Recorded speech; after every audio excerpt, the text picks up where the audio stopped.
Hey everyone, welcome back. This week's subject is a little extra sensitive, so I'd just like to add a trigger warning before I get started. Today I will be discussing withdrawals from alcohol and some scary situations I faced when detoxing without any medical help, before I knew how dangerous it was to do so with all the alcohol I'd been consuming. For those who are not aware, detoxing from alcohol is more dangerous than any other substance, as it is the one substance that can kill you from withdrawals and without proper medical care.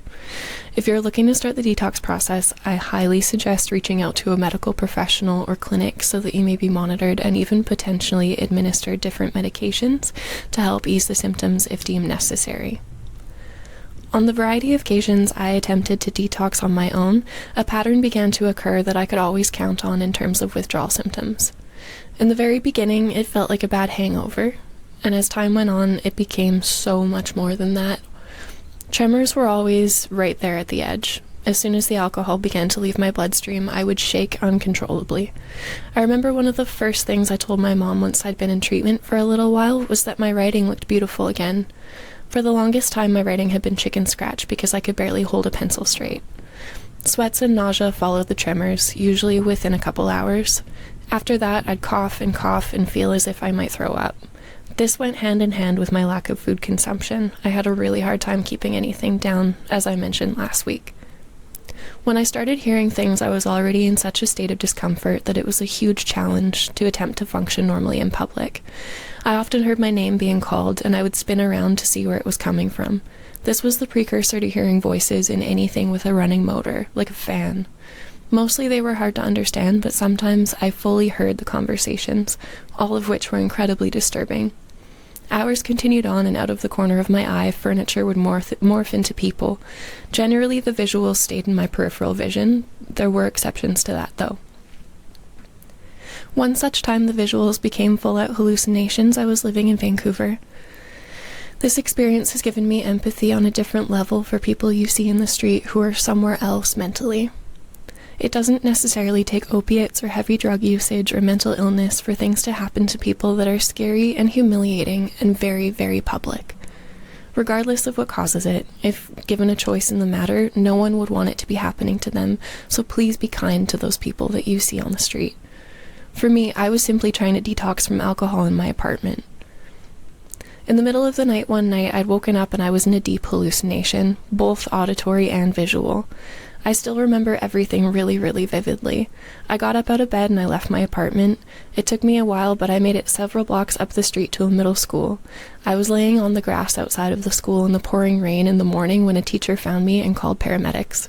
They came and took me to the hospital, and I was borderline hypothermic from being in the rain and cold for hours on end.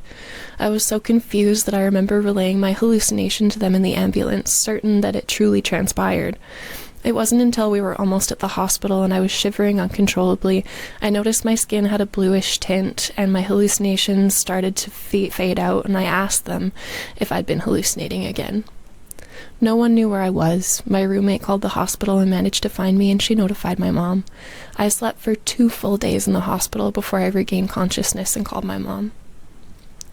You would think that the hallucinations would be the climax of the detox process, but that's not the case. Not everyone experiences this next step, and at the time it happened for me, I didn't realize what it was. Detox seizures. They can be life-threatening, and they're nothing short of terrifying. I had mine in the hospital, and it was just luck at this point that I was there already and was being monitored. I was under the impression it was a panic attack, and for a little background on why I thought this, I was admitted to the hospital right at the beginning of 2020 when COVID had started. We didn't know about the pneumonia yet, and so in combination with my alcoholism causing health problems and the doctors not knowing what was going on, during that hospital visit, I was put under every test you could possibly think of. MRI, ECG, EKG, EEG, multiple CTs, X-rays. I had an abdominal ultrasound. I had a pelvic ultrasound. I giggled the entire way through that, but it was horrible. I felt like a guinea pig. I had constant blood work, IVs. I had 2 IVs in each arm at one point. I got a spinal tap you name it. It just never stopped. I had a tree full of bags of liquid all going into my IVs, and I remember one afternoon I looked up and I stared at the bags and the tubes in my arms, and I felt panic rising. Something was off. This is why I thought it was a panic attack. And I called my mom to ask her to talk me off the ledge, and then it just happened. I screamed for the nurses, and I said, I think I'm having a panic attack. They flew into my room, and my body shot up in a V shape. My whole body felt as if it had gone into rigor mortis. I was rigid, and my hands gnarled up into wonky-looking fists. My heart rate flew up to 230 beats per minute, and the alarms in the room were all going off on the monitors I was hooked to. I was hyperventilating, and the nurses were doing all they could to calm me down. They brought in a bunch of Ativan, and they had to actually put it under my tongue for me. They massaged my hands. They took my phone, and they talked to my mom as well, because she was still on the line for the whole thing. It took 45 minutes for my heart rate to level out and for me to be able to start to open and close my hands again. I shiver to think how things may have gone if I wasn't in the hospital when this happened. I knew so little about withdrawals at this point, and I wasn't aware that you could even have seizures. So I guess in summation, like I mentioned previously, detoxing alone is very dangerous. Not only is it horribly uncomfortable and very frightening, the extent it can get to really does require more than just power of will and an empty bedroom without prying eyes.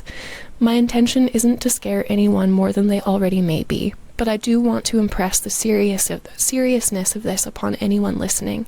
Do not let your friends detox alone either. Stay with them. Call someone. Whatever you do, it could save their life. As always, I'm speaking from my own personal experience, and alcoholism isn't a one-size-fits-all situation.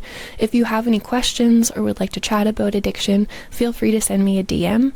The link to my Etsy as well to purchase anything that you see me making and all kinds of other wonderful things in this video is in the video description and my channel bio. On a less serious note, I've decided to make a few different styles of video on top of these just for fun, so it's not going to be all recovery content. There will be some lighter stuff as well. So I'm gonna start doing these really cool ASMR videos. I have been listening to pulling the thread through denim as I've been sewing for months and months, and I really like the sound, and people are super into those ASMR videos, so keep an eye out. I'll have some of those coming up shortly, and I'm also gonna make some cool how-to videos for jewelry making, so definitely stay tuned, and I hope you all have a great week.